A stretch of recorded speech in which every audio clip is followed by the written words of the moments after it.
Halo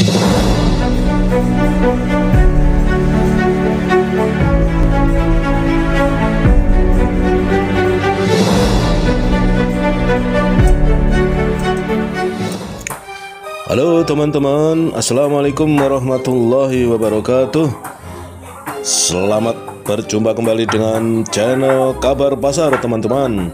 Dan kali ini saya akan menyampaikan tulisan yang cukup menarik dari Mbak Ninda Ayu Hapsari di IDN Times tentang 6 alasan kenapa kamu harus mencoba belanja di pasar tradisional. Yuk ngaku, siapa sih yang belum pernah belanja di pasar tradisional? Mungkin saja kamu termasuk salah satunya ya. Sekarang memang banyak orang yang lebih memilih untuk membeli sayur, buah, dan lain-lain di supermarket. Biasanya alasannya karena tempatnya lebih bersih dan transaksinya lebih praktis. Padahal banyak banget kelebihan berbelanja di pasar tradisional. Nih beberapa alasan kenapa kamu sebaiknya mulai mencoba untuk berbelanja di pasar tradisional. 1. Harganya terjangkau membuat kamu bisa berhemat. Wajar kan kalau harga barang-barang yang dijual di pasar tradisional itu lebih murah daripada supermarket yang tempatnya bagus itu. Dengan belanja di pasar tradisional, kamu bisa berhemat. Jadi, lebih banyak uang yang bisa disisihkan untuk ditabung. Lumayan juga loh selisih harganya. Kemudian yang kedua, harganya seringkali masih bisa ditawar. Tapi jangan sadis ya menawarnya. Sudah murah masih bisa ditawar pula. Menguntungkan banget kan? Tapi kalau menawar yang wajar-wajar saja ya. Kasihan juga penjualnya kalau kamu terlalu banyak menawar. Bisa-bisa dia rugi tuh kalau semua pembeli seperti itu. Kemudian yang ketiga, barang-barang yang dijual biasanya masih fresh. Baik buah, sayur, ikan maupun daging yang dijual di pasar tradisional biasanya masih segar. Rasanya jadi ingin memasak berbagai macam menu. Kalau bahan yang diolah masih segar, rasa masakan pun jadi lebih nikmat. Oke teman-teman, yang keempat, bisa ikut membantu perekonomian petani lokal. Hasil pertanian yang dijual di pasar tradisional biasanya berasal dari petani lokal. Kalau hasil pertanian mereka laris terjual, maka perekonomian mereka pun semakin baik. Jangan sampai ya orang Indonesia gak ada yang mau jadi petani lagi karena hasil penjualannya tidak menguntungkan. Kemudian yang kelima, ada komunikasi yang baik antara penjual dan pembeli. Di pasar tradisional, saat melakukan pembelian, pasti ada pembicaraan antara penjual dan pembeli. Bagus banget tuh, bukan sekedar untuk tawar-menawar, tetapi juga bisa saling bertukar informasi. Misalnya, penjual mengatakan kalau brokoli sedang sulit dicari, sehingga harganya mahal. Dari situ, pembeli mendapatkan informasi tentang hasil pertanian. Kemudian yang keenam, sambil belanja bisa sekalian membeli jajanan pasar. Kita tahu di pasar ada penjual donat kentang, kue lapis, kelepon, dan jajan pasar lainnya yang biasa dijual di pasar tradisional. Khas banget sih ini. Kalau udah ke pasar tradisional, rasanya ada yang kurang kalau tidak sekalian membeli jajanannya.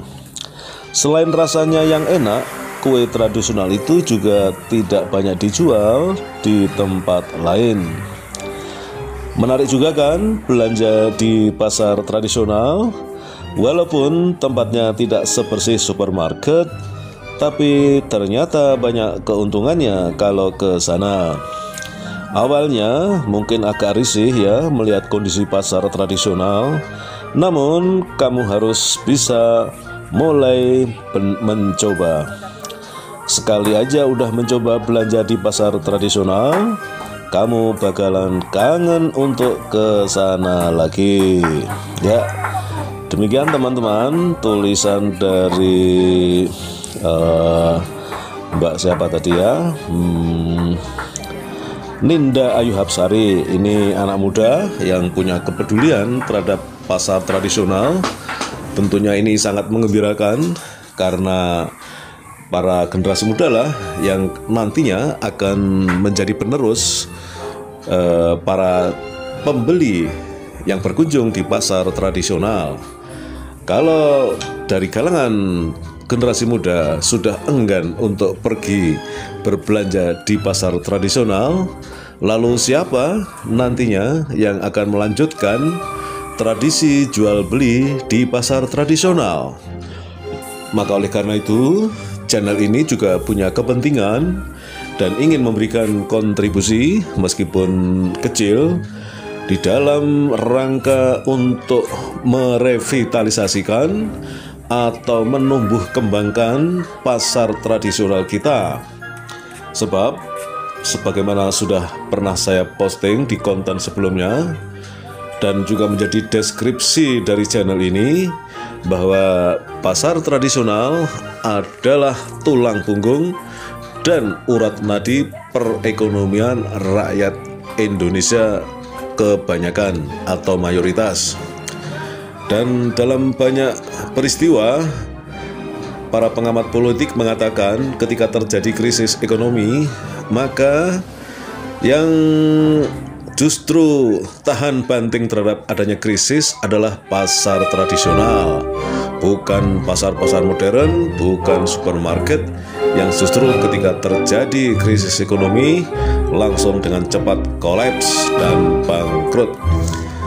Akan tetapi pasar tradisional karena ditopang oleh motivasi dari rakyat kecil untuk bertahan hidup, sehingga justru bisa tahan terhadap guncangan terjadinya krisis ekonomi baik nasional maupun global.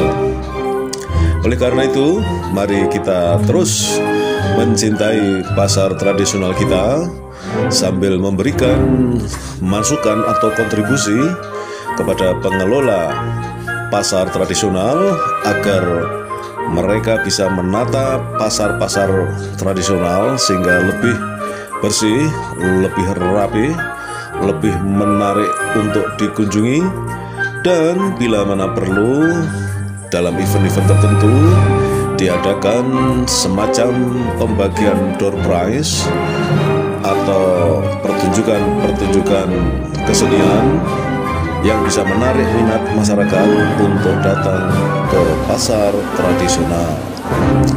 Oke teman-teman, mudah-mudahan kita semua punya kepedulian terhadap pasar tradisional kita sehingga bisa terus eksis dan bahkan lebih berkembang di masa-masa mendatang. Akhirnya bagi kalian yang belum subscribe, silahkan subscribe. Jangan ragu-ragu karena subscribe itu gratis. Dan mohon doanya agar channel ini terus berkembang, dan pada saatnya nanti jika telah memenuhi syarat monetisasi bisa diajukan ke YouTube sehingga channel ini makin berkembang karena sudah termonetisasi, sehingga YouTubernya bisa mendapatkan tambahan penghasilan untuk membayar langganan WiFi. Begitu kan teman-teman?